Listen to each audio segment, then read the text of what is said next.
What is going on, MotoGP fans, and welcome back to the channel. The final weekend of the 2025 season is here in Valencia, and if free practice one is anything to go by, we are in for an absolute roller coaster.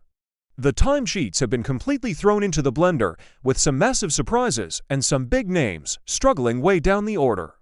Forget everything you thought you knew, because Valencia is already tearing up the script. So, who topped the charts in the opening session? None other than Jack Miller on the Prima Promic Yamaha. The Aussie was absolutely on fire, setting a blistering 1 minute 30.382. And the surprises just keep coming. In second place, we have the 2020 from Moto2 World Champion, Ogura, on the Trackhouse MotoGP team machine. This was easily one of his best sessions of the entire season, showing incredible pace and proving he's getting more and more comfortable on the big bike. Keep an eye on him. He could be a real dark horse this weekend. And how about this for a story? In third place, it's wildcard and Honda test rider, Aleix Espargaro. The veteran is showing he's still got the speed, putting the Honda HRC test bike right at the sharp end. It's fantastic to see him mixing it up with the full-time grid. Aprilia power was strong throughout the top 10. Raul Fernandez, also on a Trackhouse bike, put in a great performance to finish fourth, making it to Trackhouse machines in the top 4. Following him in fifth was Franco Morbidelli on the Pertamina Enduro VR46 bike, rounding out a very unusual and exciting top 5. Now, let's talk about some of the other riders. Alex Marquez, who led for a good portion of the session, eventually slipped down to 6th for Gresini. Joan Mir had a solid start for Honda in 7th, hopefully putting his recent technical issues behind him.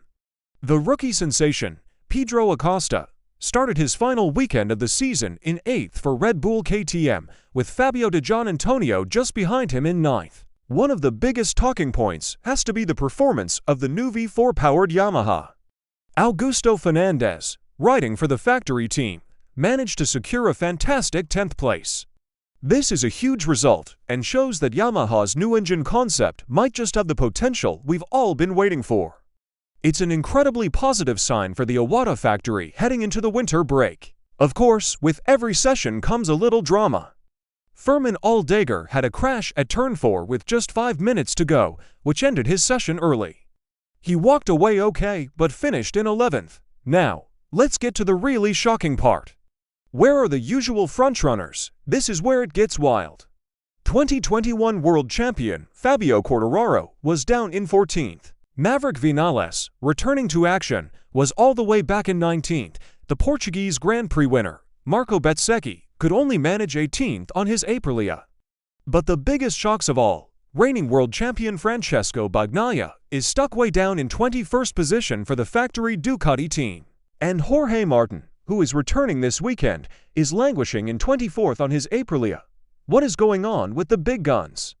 With the top 18 riders covered by just 1 second and the championship contenders buried in the standings, this afternoon's practice session is going to be absolutely critical for getting into Q2. The pressure is on. This is the most shuffled up grid we've seen all year, and it sets the stage for an unforgettable season finale. What do you guys think about these crazy results? Let me know your predictions in the comments below. Who do you think will bounce back this afternoon? Thanks for watching. Make sure to hit that like button and subscribe for all the latest updates from the Valencia GP. We'll see you for the next one.